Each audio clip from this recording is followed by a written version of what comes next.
Olá, queria cumprimentar você que está assistindo a esse vídeo com a graça e a paz do nosso Senhor Jesus.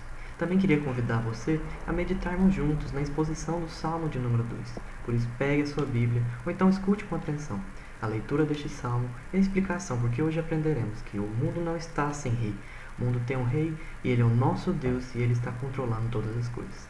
Estarei lendo aqui o Salmo na versão Nova Almeida atualizada, então por isso escute com atenção. A palavra de Deus é viva e eficaz e é mais atual do que o jornal de nosso tempo. Por isso preste atenção, porque ela é lâmpada para os nossos pés e luz para o nosso caminho. Diz assim o Salmo de número 2. Por que se enfurecem as nações e os povos imaginam coisas vãs? Os reis da terra se levantam e as autoridades conspiram contra o Senhor e contra o seu ungido, dizendo: Vamos romper os seus laços e sacudir de nós as suas algemas. Aquele que habita nos céus dá risada, o Senhor zomba deles. Na sua ira, a seu tempo lhes falará, e no seu furor os deixará apavorados, dizendo: Eu constituí o meu rei sobre o meu santo monte, Sião. O rei diz: Proclamarei o decreto do Senhor. Ele me disse: Você é meu filho, hoje eu gerei você. Peça, e eu lhe darei as nações por herança, e as extremidades da terra por sua possessão. Com uma vara de ferro você as quebrará, e as despedaçará como um vaso de oleiro. Agora, pois, ó reis, sejam prudentes, deixem-se advertir juízes da terra. Sirvam o Senhor com temor, e alegrem-se nele com tremor. Beijem o filho para que não se irrite, e não pereçam no caminho, porque em breve se acenderá a sua ira. Bem-aventurado todos os que nele se refugiam. Vamos orar pedindo para que Deus nos ilumine através do Teu Espírito com a explicação desse texto. Pai querido, Pai de amor, pedimos para que agora, neste momento, o Senhor controle as nossas mentes, controle as nossas atenções, pedindo para que o Senhor aplique esse texto através do Teu Santo Espírito nos nossos corações, para que possamos reconhecer que o Senhor está reinando sobre todas as coisas. O Senhor tem o controle sobre todas as coisas, independentemente da situação em que vivemos, Pai. Eu te pedimos que o Senhor também reine sobre a explicação dessa palavra, Pai, em nome de Jesus. Amém. Bom, é bem provável que se você está atenado aos acontecimentos dos últimos dias, você recebeu notícias ou teve conhecimento da destruição das igrejas no Chile. Teve conhecimento também de que a Igreja de Deus tem cada dia mais sofrido perseguições políticas, ideológicas, físicas, dos mais diversos tipos. Isso faz parte da história da Igreja. Porém, nos últimos dias nós temos vivido justamente uma situação desagradável e complicada com relação a isso. A perseguição ou a quebra de elementos tem se atenuado cada vez mais, tem crescido cada vez mais. Por isso, nossas mentes muitas vezes diante dessas situações ficam meio perplexas, ficam meio perdidas diante de tudo que está acontecendo. Nós ficamos preocupados com os poderes políticos que estão dominando, se é um partido de esquerda, um partido de direita ou qualquer outra coisa do gênero. Nós começamos a nos afobar ou ficar ansiosos com quem está governando. Mas o fato é que todas as ideologias políticas, sejam elas quais for, elas muitas vezes se esquecem de quem é o verdadeiro rei da terra, quem é o verdadeiro Senhor que está governando sobre todas as coisas. Por isso, quando nós observamos situações com relação à destruição das igrejas no Chile, nós temos que nos atentar a uma coisa. E é sobre isso que nós vamos falar hoje. Quem está reinando diante desse cenário de caos? Por isso eu convido você também a observar aqui algumas coisas ligadas ao texto que nós lemos hoje. Primeiro, nós devemos entender como o livro dos Salmos como um todo trata diversos temas importantes para a nossa fé cristã. O livro dos Salmos, como um livro completo, como um conjunto de poesias que eram utilizadas pelo povo de Deus para justamente ser os momentos de louvor, de ensino, de sabedoria do povo de Deus, de Israel, nos ensina diversos elementos teológicos importantes para a nossa fé. O primeiro de tudo é o que nós vemos aqui nesse salmo, que é o reconhecimento do reino e da soberania de Deus. Isso perpassa todos os 150 salmos presentes no saltério. É importante também que o saltério exalta a importância do louvor em todas as suas variações. Os salmos nos convidam a justamente louvarmos a Deus, independentemente das circunstâncias em que estamos vivendo. Além disso, ele também mostra a conduta e o destino tanto de justos quanto de ímpios. O Salmo de número 1 é um grande exemplo disso. O papel também da natureza e da criação. O Salmo 19, por exemplo, como exalta a criação de Deus e o papel de Deus como o Criador. Além disso, mostra também que Deus é o nosso consolo e defesa, principalmente em tempos de crise. Por isso, os Salmos acabam sendo divididos em 5 livros especiais. Se você percorre a sua Bíblia, vê, por exemplo, que o texto de Salmo de número 2 pertence ao primeiro livro de conjunto de Salmos, que vai tanto do Salmo 1 até o Salmo 41. É importante a gente observar tanto o Salmo 1 como o Salmo 2 como 2 elos aqui dentro do livro de Salmo. Por quê? É bem provável, estudiosos e comentaristas entendem que o Salmo de número 1 e o Salmo de número 2, no momento em que foi composto junto. E que, posteriormente, editores fizeram a divisão do Salmo de número 1 e do Salmo de número 2. Então, é muito importante para entendermos o Salmo de número 2, observarmos também o Salmo de número 1. O Salmo de número 1, ele é um pouco mais individual. Como assim? Ele vai tratar de um elemento também muito marcante dentro dos Salmos, que são o princípio da reciprocidade. E o que é esse princípio? O princípio da reciprocidade é justamente como Deus trata tanto justos quanto ímpios. Logo nós vemos que no início do Salmo de número 1 ele começa: bem-aventurado é aquele que não anda no conselho dos ímpios, que não se detém no caminho dos pecadores, nem se assenta na roda dos escarnecedores. Logo depois, no versículo de número 4, o Salmo já mostra como Deus trata e como é a vida dos ímpios. Os ímpios não são assim, são porém como a palha que o vento dispersa. Por isso, os ímpios não prevalecerão no juízo, nem os pecadores na congregação dos justos. Veja que o Salmo trata do destino e da conduta tanto de ímpios quanto de justos. Por isso, ele é muito importante para o Salmo de número 2, porque logo em seguida, veremos que no Salmo de número 2, esse princípio da reciprocidade vai se desembocar na soberania de Deus. Veja que o texto em que nós lemos exalta diversas vezes o papel de Deus como rei que sabe de todas as coisas, que controla todas as coisas. E o Salmo de número 2, então, trata do segundo tema marcante, segunda condução marcante do livro de Salmos, que é justamente a soberania de Deus. E é isso que nós vamos ver hoje, que Deus é o verdadeiro rei. Hoje o nosso tema é justamente esse, o reinado do Senhor. E hoje eu quero convidar a você a meditarmos sobre 4 verdades. 4 verdades essenciais para entendermos sobre o reinado do Senhor. Por isso eu chamo a sua atenção para que leiamos de novo o versículo de número 1 até o versículo de número 3. Diz assim: Por que se enfurecem as nações e os povos imaginam coisas vãs? Os reis da terra se levantam e as autoridades conspiram contra o Senhor e contra o seu ungido, dizendo: Vamos romper os seus laços e sacudir de nós as suas algemas. Bem, como eu disse, hoje veremos 4 verdades, e o primeiro ensinamento é que o Senhor sabe do plano dos rebeldes. A primeira verdade é essa: não há nada que fica oculto aos olhos de Deus, porque o Senhor conhece o plano daqueles que querem militar contra o seu governo soberano. E isso fica muito claro quando nós entendemos então que o Salmo de número 1 se conecta com o Salmo de número 2, porque essa conjunção, essa expressão de ligação aqui, porque, muitas vezes nos remetem por qual motivo? Qual a razão? Na língua hebraica é mais correto a gente entender esse texto no seu texto original, entendendo que o salmista queria entender para quê, qual finalidade os ímpios querem prevalecer sobre o reinado do Senhor. É essa expressão que aparece. Então, para que se enfurecem as nações? Ou por que eles se juntam? Para que eles se juntam para conspirar? As nações se juntam para conspirar. Com qual motivo? O salmista se indaga diante dessa situação, porque ele sabe do governo soberano de Deus, sabe que Deus é onisciente, sabe que Deus é onipotente, conhece todas as coisas, e por isso nada fica oculto aos seus olhos, nada fica oculto ao seu governo, nada vai pegá-lo de surpresa, nada disso.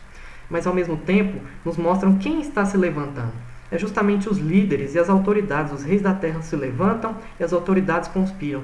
Contra quem? Contra o Senhor e o seu ungido. Fica claro para nós entendermos que os reis da terra desejam e muitas vezes almejam justamente não temer a Deus e construir impérios para si. Mas muitas vezes não fica claro para nós o que quer dizer contra o seu ungido. A palavra hebraica aqui, ungido, é a mesma palavra que nós conhecemos hoje por Messias. Isso aqui tem uma construção muito importante para o povo de Israel. O povo de Israel entendia que o ungido, o Messias, vinha de uma linhagem real.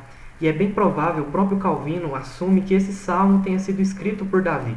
Embora não possamos ter essa convicção, porque não sabemos de fato quem o escreveu, mas é bem provável que o salmista que escreve esse salmo tem a intenção de defender a linhagem real, a linhagem prometida de Deus, a linhagem de Davi. E isso fica claro quando vemos também todo o contexto do livro de número 1. O livro que vai do capítulo de número 1 até o capítulo de número 41 dentro do livro dos Salmos. Por quê? Porque esse livro trata justamente da ação das pessoas contra Davi. Logo em seguida, se você vir algumas folhas, você vê justamente que o Salmo de número 3 foi composto quando o próprio filho de Davi se levanta contra ele, contra o seu governo.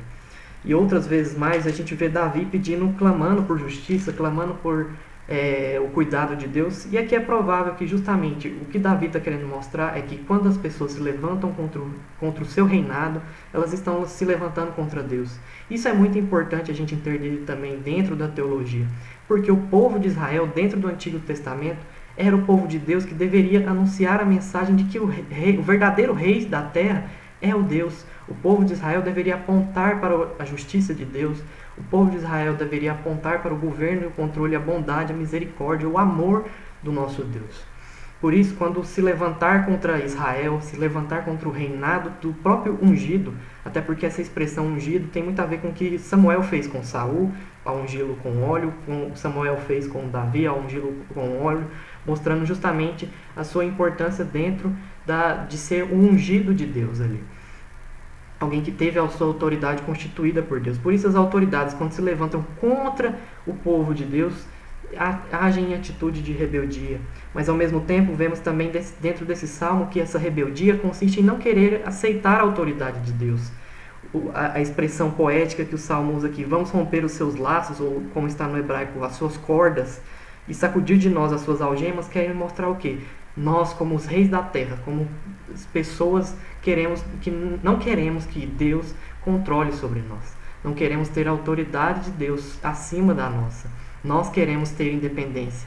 Isso nos leva logo de cara a olharmos lá para o início da Bíblia.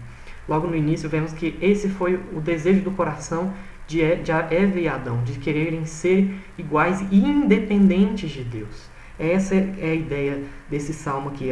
Os reis da terra, eles querem ser independentes e se levantar contra esse governo soberano de Deus e de seu povo, a qual ele estende a nós também.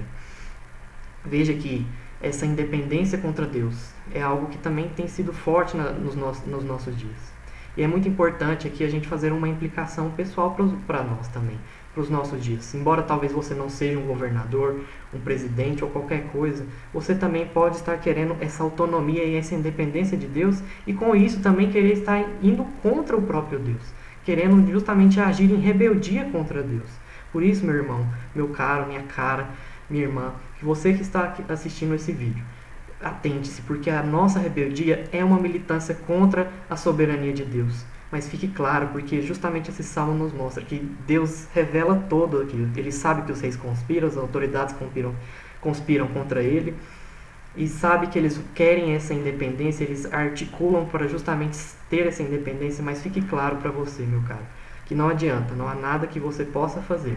Deus sabe os planos dos rebeldes. Não adianta você agir dessa forma, porque como diz o Salmo 1, o Senhor conhece o caminho dos justos, mas o caminho dos ímpios perecerá. Então, para que se enfurecem as nações? Para que os povos imaginam coisas vãs? Essa é a primeira verdade. O Senhor sabe do plano dos rebeldes. A segunda verdade é que o Senhor desmonta a conspiração. Veja aqui as expressões. Vamos romper Veja o versículo 4 ao 6. Aquele que habita nos céus dá risada. O Senhor zomba deles. Na sua ira, a seu tempo lhes falará, e no seu furor os deixará apavorados, dizendo: Eu constituí o meu rei sobre o meu monte Sião. A expressão zombar e rir não quer dizer que Deus é um sádico, mas que ele olha para a fraqueza desses planos. Ele, sabendo da conspiração, ele olha como esses planos são fracos. Algo muito similar talvez fica claro para a gente no nosso dia a dia, que talvez você como filho ou como pai já presenciou por essa cena, quando a criança, o pequenininho, principalmente os meninos, querem brincar de lutinha com o pai ou coisa assim, e o pai fica brincando com ele, sabendo tudo que o filho vai fazer, bloqueia todas as ações do filho e fica rindo disso. É mais ou menos essa atitude aqui pela qual o salmista está empregando essa ilustração, que o Senhor sabe de tudo e por isso ele ri dessas situações. Ele, como um pai, ri de uma criança que tenta lutar contra ele. E ao mesmo tempo veja que o Senhor vai desarticular, vai desmontar essa conspiração, como nós vemos nesse segundo ensinamento, que o Senhor desmonta a conspiração. Porque se ele sabe de todas as coisas, ele desmonta essa conspiração agindo com ira contra essa rebeldia. Isso é muito forte, meus irmãos. A rebeldia contra Deus justamente faz que Deus haja com ira contra os rebeldes. Na sua ira, a seu tempo lhes falará e no seu furor os deixará apavorados, dizendo. Como assim? O salmista vai mostrar aqui que Deus vai agora proferir palavras aqui. Ele vai dizer que ele constitui o meu rei sobre o santo monte Sião. O próprio Deus institui o reinado do seu ungido aqui. Nesse momento, o próprio Deus desarticula a conspiração dos reis da terra, instituindo para si um rei que o representasse, instituindo para si alguém que lhe fosse, de fato, a verdadeira representação de seu reinado aqui na terra. E com isso entendamos o quê? Que não que essa pessoa tenha poderes semelhantes ao divino, mas que nessa tentativa das pessoas de tentarem construir impérios para si, Deus desarticula colocando outras pessoas, outros personagens na história para governar e ter o controle e assim glorificar o seu nome. Por quê? Justamente o Senhor apresentará a sua ira, destruindo toda a autoridade desses reis da terra e desses governadores, impondo a autoridade de seu ungido. Isso, meus irmãos, traz uma implicação muito forte para as nossas vidas, porque a supremacia de Deus desarticula toda e qualquer tentativa de reino que tente ser superior ao seu reinado. Então, por isso, quando pensamos nas histórias das igrejas sendo destruídas, de planos políticos que querem ser messiânicos ou qualquer coisa do tipo, qualquer coisa do gênero, que querem resolver todos os nossos problemas, o Senhor nos chama a atenção de que o verdadeiro reinado está sobre o seu ungido. Ele desarticulará toda a rebeldia contra ele, colocando o seu rei para governar.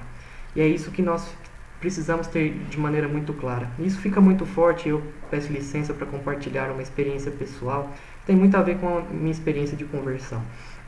Quando eu estava na fase da adolescência, eu também estava nessa atitude de rebeldia contra Deus. Eu estava também nessa atitude de querer construir um império para mim, de querer independência de Deus. Eu negava muitas vezes a autoridade da Escritura e tudo sobre mais. Mas me lembro de ler este salmo e como fica claro que os nossos planos de rebeldia contra Deus são tão fracos, são tão fugazes, são tão efêmeros perto da soberania de Deus. E tudo que nós temos é olhar justamente para o que Ele faz, a sua obra. E é isso que eu vou te chamar para atenção agora para o terceiro ensinamento. O terceiro ensinamento que trata justamente sobre a terceira verdade. Porque se sabemos que o Senhor sabe de todos os planos dos rebeldes e que Ele desmonta a conspiração, a terceira verdade que nós vemos é que o Senhor dá autoridade ao seu ungido. O ungido aqui então vai proclamar a autoridade que Deus lhe dá. Veja, o rei diz. Agora quem está falando nesse salmo é o próprio ungido, ou é o próprio rei aqui. Provavelmente o próprio Davi dizendo. E ele vai proferir essa autoridade não partindo de si próprio, não partindo de si mesmo, mas ele diz, eu vou proclamar algo que o Senhor decretou. Eu proclamarei o decreto do Senhor diante disso. Ou seja, ele não vai rogar para si porque ele é o líder. Ele vai rogar que ele é a autoridade verdadeira, que ele é o rei porque Deus, que é o grande doador de todas as coisas, o grande rei sobre todas as coisas, irá dar a ele essa autoridade. Então, se esse ungido vai proclamar diante do Senhor essa autoridade, veja que esse ungido, esse rei que é constituído pelo Senhor, ele é submisso, totalmente contrário à atitude de rebeldia dessas pessoas. Davi, que provavelmente escreve esse salmo, ou o salmista querendo apontar para a linhagem real, o reinado de Davi, mostra que essa linhagem não pertence a ele mesmo ou porque ele tem uma genealogia boa, ou qualquer coisa do tipo, mas porque Deus o institui, e o institui para governar todas as coisas. Ele diz, peça e eu lhe darei as nações por herança, as extremidades da terra por sua possessão, como a vara de ferro você as quebrará, e a despedaçará como um vaso de oleiro.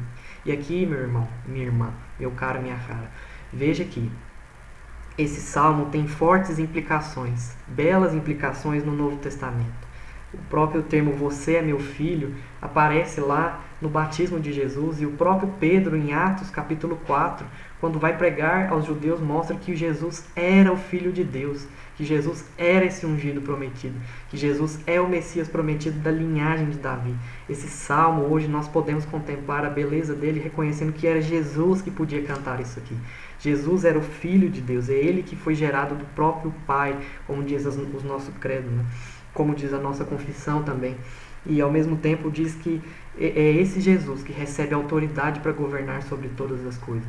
É esse Jesus que pode hoje cantar esse salmo. E esse salmo tem um propósito messiânico, de quando os judeus lessem ele, reconhecessem para o que ele estava apontando. E hoje nós devemos ter essa clara implicação de quem é o verdadeiro rei sobre todas as coisas. É Jesus Cristo. Abraham Kuyper, é uma frase que nós temos repetido muito hoje em dia, que não há 1 centímetro da existência humana pela qual Cristo não diz, é meu. Isso por quê? Porque Deus lhe deu essa autoridade, porque Cristo cumpre as promessas de Deus, e hoje nós vivemos debaixo do reino de Deus. Embora não no seu aspecto completo, no seu aspecto consumado, mas já vivemos uma era em que Cristo governa sobre todas as coisas. Isso deve trazer a nós tanto uma ideia de que essas coisas que tentam militar contra o reino de Deus não vão prevalecer, porque Cristo já prevaleceu lá na cruz, ao ser ressurreto, ao ascender sobre os céus. Nós muitas vezes lembramos da morte de Cristo e da ressurreição, mas esquecemos que ele foi assunto aos céus, que ele está elevado e ele governa à destra do Pai.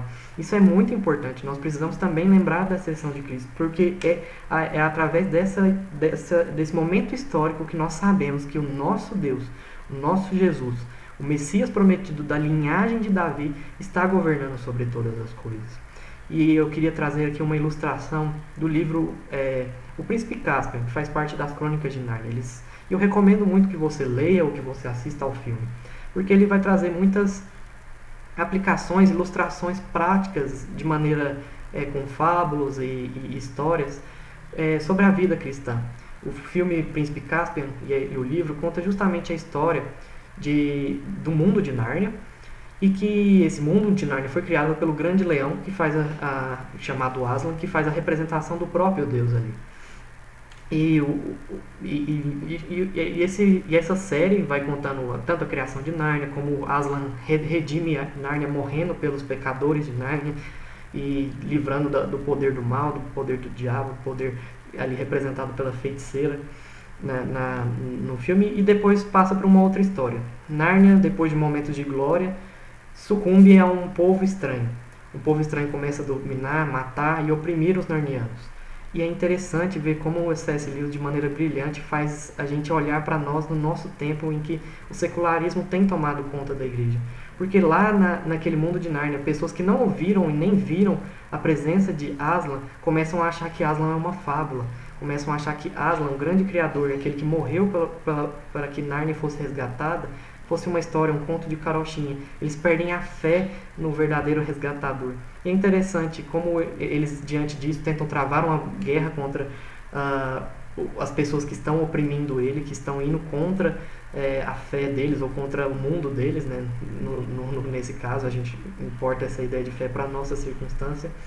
E como eles vão perdendo essa esperança. Mas uma pessoa vem com essa fé e se lembra, Aslan está aqui, Aslan está presente no nosso meio. E essa pessoa vai atrás de Aslan, e Aslan aparece e resgata ali, justamente mostrando que nos momentos em que a igreja, o povo de Deus, está mais sucumbindo, ele mostra que mesmo nesses momentos ele está reinando. E é isso que nós devemos trazer para a nossa mente, que Cristo é o verdadeiro ungido anunciado neste salmo. Cristo é o rei verdadeiro, pelo qual toda autoridade lhe foi dada, porque o Senhor dá autoridade ao seu ungido. Essa é a terceira verdade. E se diante de tudo isso, se Deus sabe dos planos dos rebeldes, se o Senhor também sabe desmontar essa conspiração, se o Senhor também dá autoridade a Cristo, que hoje está reinando, a quarta verdade é uma verdade muito prática, uma ação que nós devemos ter, que é a verdade que o Senhor chama as nações à obediência. Diante de tudo isso, a última verdade é claramente direta a nós, que o Senhor chama as nações à obediência. Lembra que eu falei que o Salmo de número 1 tem muita ligação com o Salmo de número 2? Veja que agora a gente vai apresentar para essa conclusão aqui, desses dois salmos, de certa forma. Qual que é a conclusão que devemos ter? É justamente nos submetermos à autoridade, o controle e o governo de Deus. A submissão aqui é uma ação que se espera, não a rebeldia, não a independência, não a qualquer coisa. Veja, agora, pois, ó rei, sejam prudentes, deixem-se advertir juízes da terra. Sirvam ao Senhor com tremor e alegrem-se nele com tremor. Beijem o filho para que não se irrite e não pereçam no caminho, porque em breve se acenderá a sua ira. Então vejam, ele chama os reis da terra, chama os líderes a serem prudentes, terem sabedoria, porque a autoridade do Senhor é maior.